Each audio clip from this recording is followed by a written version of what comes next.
My mother said I would bloom even on the driest land. She was wrong. Maybe not. Maybe you just haven't found the right soil yet. The San Pedro River Valley stretched beneath Arizona's deep blue sky like a wound that had never quite healed, vast and open and indifferent to the small lives that moved across it.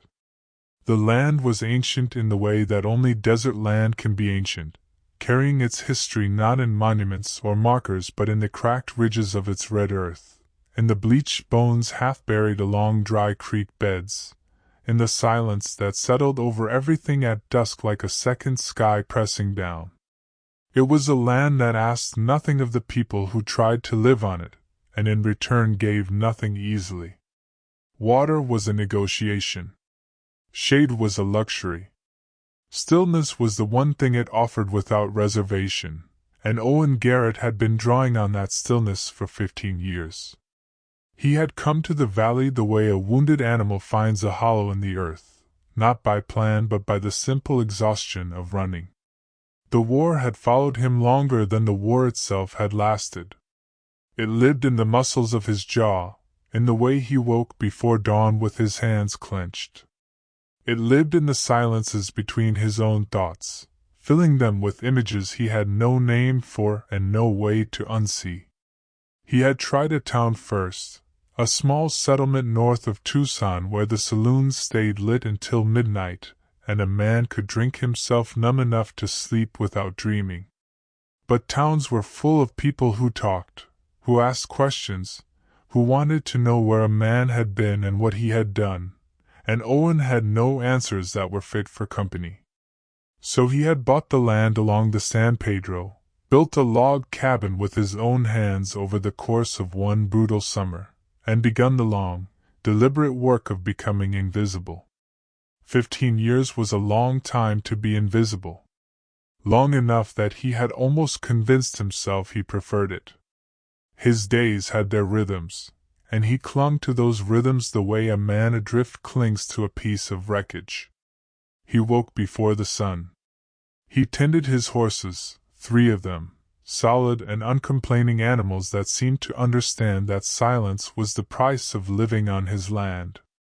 He repaired fences, mended tack, hauled water from the well. At midday he ate whatever he had made the night before, sitting on the porch with his eyes on the mountains. In the afternoons he rode the property's perimeter, checking for signs of anything out of the ordinary, not because anything ever was, but because the ritual itself was a comfort. At night he sat by the hearth with a tin cup of something hot, and stared at the fire until his eyes grew heavy. Then he slept, and then it all began again. That afternoon the sun was low and heavy, painting the distant mountains in layers of gold and copper and deep violet, the kind of sky that would have moved a painter to tears. Owen sat in his old wooden armchair on the porch, a chipped tin cup of cold coffee loose in his hand, his expression the same one he wore for every sunset, not odd, not sorrowful, simply present. He had learned not to feel too much about beautiful things. It was safer that way. The sound came before the dust, a low rumble and clatter that his ears registered before his mind did. Hooves. Wheels. A lot of both. He set the cup on the porch railing and straightened in his chair, his eyes narrowing as the cloud of pale dust boiled up from the main road. A military wagon train emerged from it, bearing the insignia of Fort Lowell, the horses lathered, the men in their faded blue uniforms slumped with the weariness of a long ride from Tucson. They had the look of men who had been in the saddle for days and wanted nothing more than shade and water, and they descended on his watering trough without ceremony, as soldiers always did when they were tired enough to stop being polite. Owen watched from the porch without moving. He had seen enough soldiers in his life that they no longer stirred much feeling in him, one way or the other. He watched them water their horses, fill their canteens, stretch their legs. He watched the dust settle slowly back to earth. And then he saw her. She was on the last wagon, sitting straight back despite her bound wrists, her dark eyes fixed on some middle distance that had nothing to do with the men around her. She was young, though not as young as her slight frame suggested, and she wore the remnants of clothes that had been through something difficult, a torn cloth shirt, a skirt stiff with dust and dried blood at the hem. Her hair was loose and tangled around her shoulders. But she held her head as though nothing could make her lower it, as though the rope around her wrists was simply a temporary inconvenience, a misunderstanding the world would eventually correct. A young soldier, Private Carter, broad-shouldered and wearing his authority like a new coat that didn't quite fit, walked toward her with a canteen swinging from his fist. He held it out with the carelessness of a man tossing scraps to a dog, a flick of the wrist, a sneer. She looked at the canteen, then at him, then she knelt gracefully despite her bound hands and cupped water from the trough itself, bringing it to her mouth with the quiet dignity of a woman who had decided long ago that she would not accept things from people who offered them with contempt. Carter's boot connected with her shoulder before Owen had fully registered what was happening. She fell sideways against the trough, a small sharp sound escaping her lips, and then she rose. Not slowly, not with the careful movements of someone who was afraid of another blow, but cleanly and swiftly, the way water rises after a stone has been dropped into it. She turned her eyes on Carter, and the look she gave him was so concentrated, so utterly devoid of fear, that the young soldier took a half-step backward as if she had reached out and pushed him. Owen's hand tightened on the coffee cup until he felt the metal rim press into his palm. He had spent 15 years learning not to feel too much. He had spent 15 years building walls against exactly this kind of thing, the sudden hot surge of something that was not quite anger, and not quite grief but lived in the same neighborhood as both. He breathed out slowly through his nose and did not move from the chair, but inside him something shifted, like a door that had been stuck for a long time swinging slowly open on rusted hinges. Captain Thatcher came toward him the way men do when they want something but don't want to ask for it outright, all easy smiles and manufactured fellowship, the practiced camaraderie of a man who had spent years learning to read other men and use what he found. He was older than most of his soldiers, with a weathered face and eyes that never quite settled, always moving, always calculating. He leaned against the porch railing and offered Owen the kind of look that said they were both in on something the rest of the world didn't understand. "Buddy," Thatcher said, his voice low and confidential, as if they were old friends sharing a private joke. "I see you out here making your stand. You and I, we both know the price of survival in this land." He nodded toward the wagon where the woman sat, his voice dropping further. "We're taking a demon back to where she belongs. Those Apaches, they're not people. They're something else. Wild animals. We've been fighting them long enough to know what they are. She killed one of my men, a young soldier, just for looking at her wrong. We're doing what needs to be done to keep this world in order."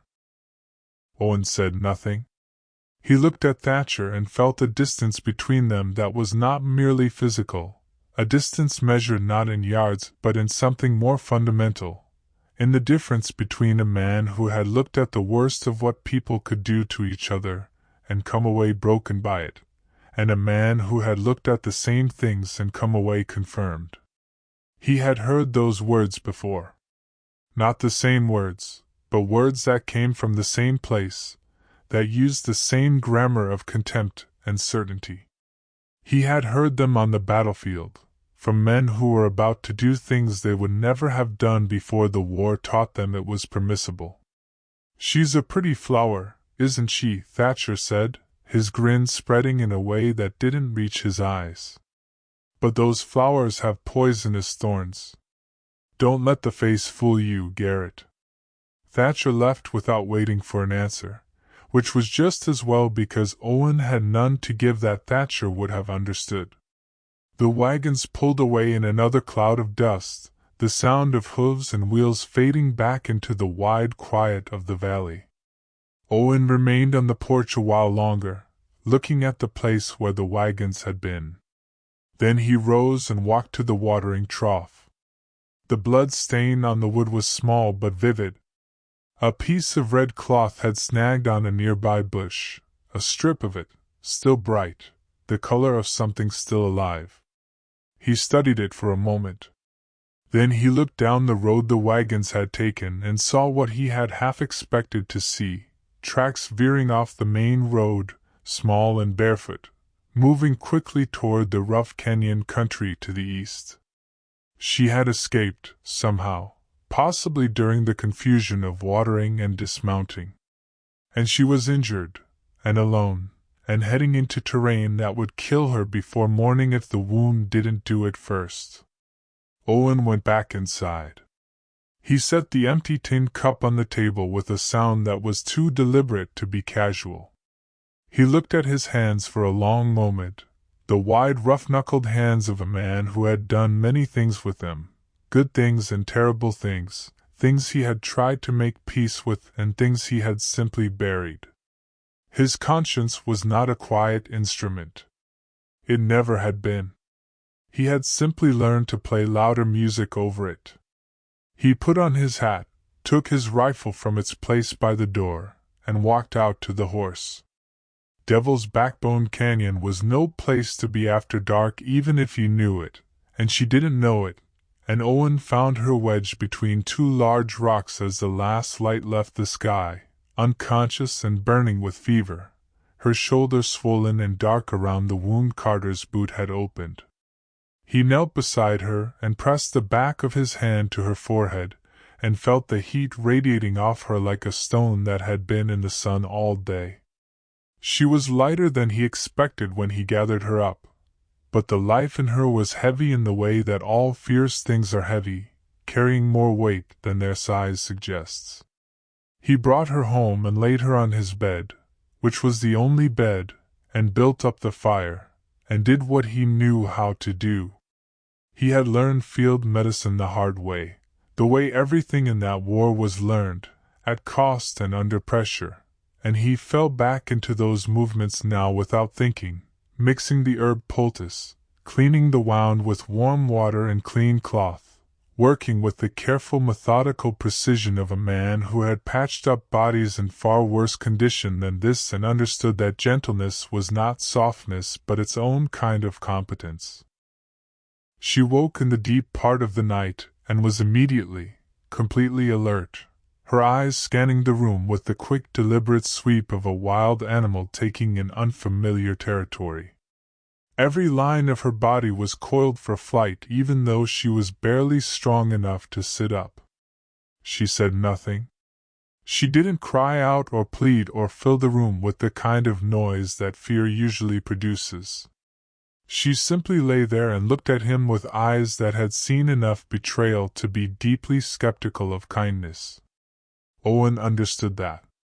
He sat in the old chair by the hearth, where she could see his hands, and he didn't try to explain himself or reassure her with words.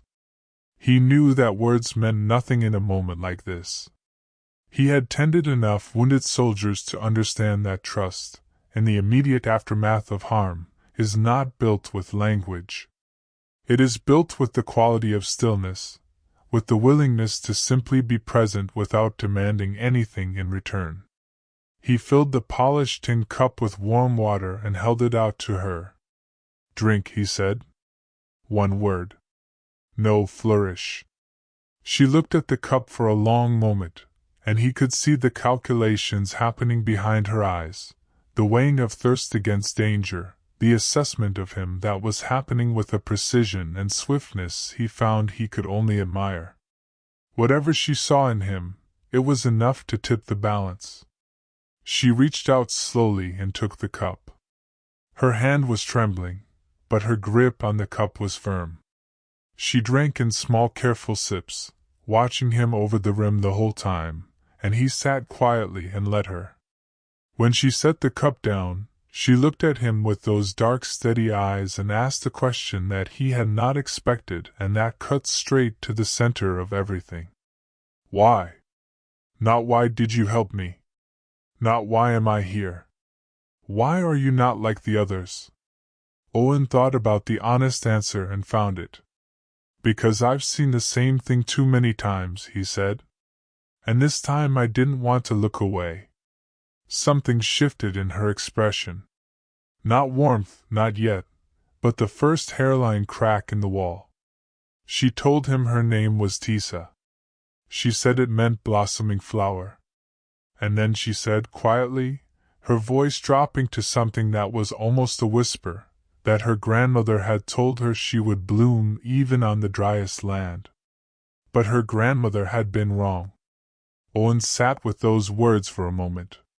He saw what she was carrying, the accumulated weight of a world that had treated her as less than human, that had bound her wrists, and kicked her shoulder, and called her a demon in front of an audience that nodded along. He saw the exhaustion of surviving things that should not have to be survived.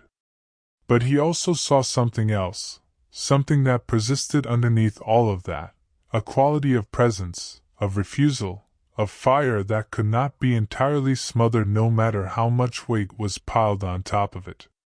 Maybe not, he said. Maybe you just haven't found the right soil yet. She looked at him for a long time after he said that. The candlelight moved between them. Outside, the desert was doing what it always did at night, settling into its deep old silence, the crickets filling the dark with their patient sound. Owen felt something stir in the hollow place in his chest that had been empty for so long he had stopped noticing the emptiness. He didn't have a word for it. He wasn't a man who reached easily for words. But it was there, undeniable, like the first green shoot pushing through cracked dry earth. She slept after a while, and he moved to the porch and sat with the night, listening to her breathe through the open door. The stars were very clear and very far away, the way they always were out here, away from the glow of towns. He sat there until the cold settled into his bones, and then he went inside and stoked the fire and lay down on the porch boards with a blanket and listened to her breathe until dawn. The days that followed had a strange quiet quality, a hush like the moment between lightning and thunder, full of something gathering. Tisa's fever broke on the second morning, and she was on her feet before Owen had fully registered that she was well enough to stand. He came in from tending the horses to find her sweeping the floor with a broom she had found in the corner, moving with careful, deliberate motions that told him her shoulder still hurt, but that she was not the kind of woman to let pain change her plans. They worked around each other the way two animals might who have decided to share a watering hole without declaring an alliance, cautiously at first, with a studied attention to each other's rhythms. She noticed that he liked the coffee strong and made it that way without being asked. He noticed that she ate very little in the mornings and did not say anything about it. She put the firewood where he was used to finding it.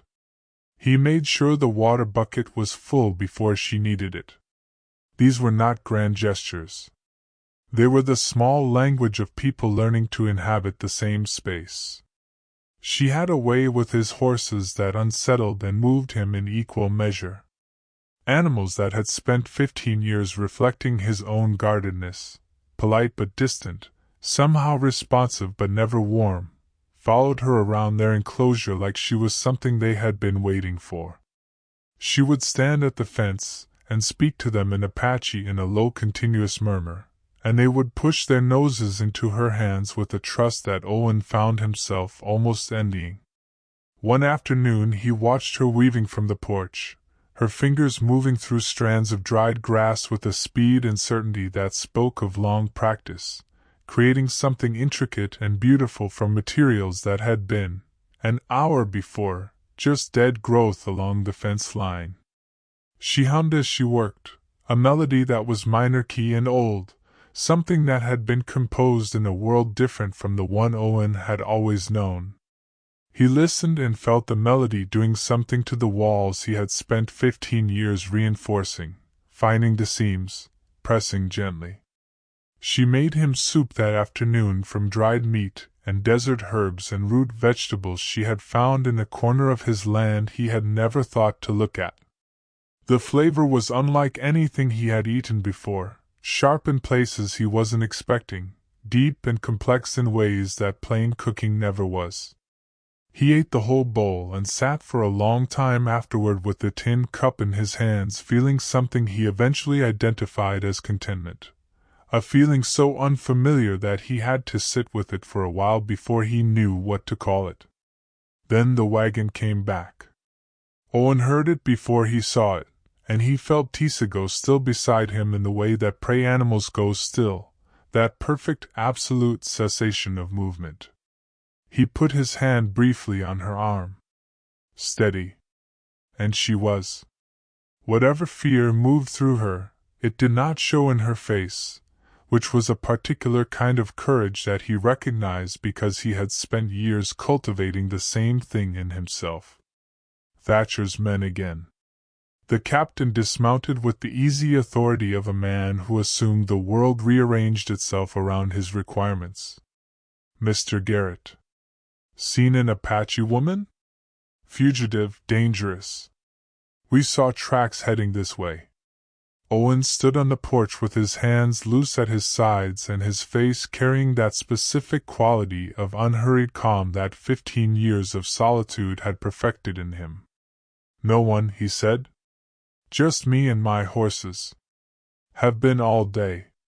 Thatcher's eyes went to the cabin door. A long moment of assessment. Then the smell of coffee drifted through, warm and domestically indisputable. My wife's inside, Owen said, and heard the lie leave his mouth with a steadiness that surprised him. Just made a fresh pot. The lie sat in the air between them. Thatcher looked at him, and Owen looked back, and the sun was a hot weight on everything, and somewhere inside the house a board creaked in the particular way that boards creak in the afternoon heat. Thatcher made the sounds of a man doing the arithmetic of suspicion against the arithmetic of evidence, and finding that he did not quite have enough of one to act on. He muttered something about dangerous animals, and moved his men back to their horses. After the sound of hooves faded, silence came back to the ranch. Owen went inside and found Tisa standing in the middle of the room, her dark eyes holding a look that was too layered to be read all at once. They will kill me, she said, her voice even and clear, the way she said everything, without performance, just the fact of it.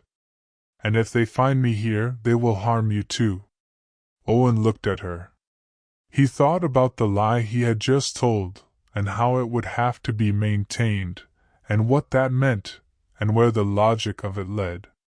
And he made the decision that had perhaps already been made in the watering trough dust, or on the porch in the first hour of watching her hold her head high with her wrists bound, or in the canyon when he had knelt in the dark beside an unconscious woman and felt something reawaken in himself that he had thought dead. The army is looking for a runaway Apache prisoner, he said. They're not looking for a rancher's wife. Tisa was quiet for a long moment. He could see her considering it with the same precise assessment she brought to everything, not the offer as a transaction but the man making it. What he had, what he was capable of. She had been deceived before, he suspected, in ways that made the bones of her caution go very deep. Do you know what it means, she asked, to marry an Apache woman? He told her he understood it was not a small thing. She told him what it meant, in her tradition, the depth of the alliance it created, the obligations that ran not just between two people but through generations and community and history. She spoke of it not with ceremony but with the matter-of-fact weight of someone describing a real thing, a thing that existed and had consequences and could not be entered lightly or exited conveniently. I understand, he said, that this is not just a lie to survive. This is a commitment. They stood under the stars later, both of them, the night enormous around them and the cricket sound steady as a pulse. Owen took her hand. He was not a man who made speeches and did not try to make one now. He told her simply and without embellishment what he had, the land, the hands that worked it, 15 years of solitude that had scraped him clean of pretension and left him with only what was true about him. He told her he could not promise her an easy life or a large one. He told her he would respect what she carried and try to understand what he didn't know and protect what they built together. He told her it was all he had, and it was the truth. She listened to all of it, and when he finished she said a few words in Apache, an oath so old it had the quality of something worn smooth by generations of use. Then she told him in English what she promised. That she would be his companion and his ally. That she would bring the strength of her people into their life together. That she would stay. They stood there holding hands under that enormous sky, and the desert held them in its old, indifferent silence, and it felt, in a way that Owen could not have explained and would not have tried to, like something being healed. Morning brought the smell of toasted corn flour, and spiced beans, and something green and sharp that he had never had a name for. He stood in the doorway of his own cabin and felt the disorientation of a man who had lived in the same place for 15 years and somehow arrived in an entirely different room. The table was clean. The windows let in more light than he remembered them letting in before. Tisa was at the hearth, blowing a piece of wood into flame, and she looked up at him with that quiet half-smile that asked nothing and offered everything, and said good morning, Owen Garrett, and he sat down. They ate in silence, but it was not the silence of his old life, the silence that was the absence of everything. It was the silence of two people who did not need to fill space with words to know that the other was there. She cleaned the house in a way that changed it. The books that had been piled in a dusty disorder on the shelf for a decade were arranged by size, their spines facing out. The rags and tools that had migrated into corners over years of careless living were sorted and put where they belong. Small things, all of them, but their accumulation was a kind of statement, the first line of a new story being written over the old one. It was in those small things that he began to understand something he had never expected to understand again. He had thought the wound of the war was a permanent feature of him, like a scar that changes the texture of skin, something you carry and adapt to but never lose. He had built his 15 years of solitude around its edges, never going near its center because he had learned that there was nothing there that could help him. But Tisa's presence was doing something to the wound that his solitude had not been able to do. Not healing it exactly. Something slower and less dramatic than that. She was simply living near it, without fear of it, and somehow that was enough. The morning they were mending the fence together and heard the wagon approach, Owen felt her stillness and placed his hand briefly on her shoulder before walking out to meet whoever it was. Jedediah Stone climbed down from his wagon with the proprietary ease of a man who considered every piece of ground his to stand on. He had quick eyes that moved fast and missed little, and they settled on Tisa the way a hawk settles on a field mouse, with a predatory specificity that made Owen's jaw tighten. Jedediah made his observations in the casual tone of a man dropping information into a conversation to see which way it rolls. He had heard about a runaway Apache prisoner. Big bounty. Had seen a woman in the area who fit the description. He said it all with the conversational lightness of someone who wanted Owen to know that he knew, without quite committing to an accusation he couldn't yet prove. "That's my wife," Owen said. His voice was level. His eyes were not. Jedediah's grin was the grin of a man who had decided to keep his options open. "Be careful, Garrett. Beautiful flowers, poisonous thorns." He said it with the particular menace of a man who wants you to understand that he will be back, that he is watching, that the game is not finished. He climbed back into his wagon and drove away, and his eyes held Tisa the whole time he was turning the wagon around, the way you keep a map in your line of sight so you know exactly where you'll be going. When the dust settled again, Owen and Tisa stood side by side in the silence he had returned to. This one was different from all the others. It had a texture to it, a tension, like the air before a storm when every blade of grass stands perfectly still, not from peace but from the held breath of what's coming. They were not alone in the way he had been alone before. But they were not safe either. Tisa looked at him without speaking for a moment. Then she looked out at the road Jedediah had taken, at the distant mountains, at the wide uncompromising land they stood in. When she looked back at Owen, there was no fear in her expression, and no false certainty either. There was only the clear-eyed pragmatism of a woman who had survived everything that had been thrown at her, and knew that surviving required clear sight above all. Owen looked at her, and felt the truth of what they had built settle into him like a stone finding its place in a wall. It was not a large life. It was not an easy one or a safe one or one that would be looked upon with approval by anyone who rode past on the main road and stopped to ask questions. But it was real in a way that nothing had been real for 15 years. The emptiness in him that he had learned to call home was not empty anymore, and the name of the thing that had replaced it was not a word he had used much, but it was the right one. They had a danger ahead of them and a past behind them and a piece of dry land between them and the horizon.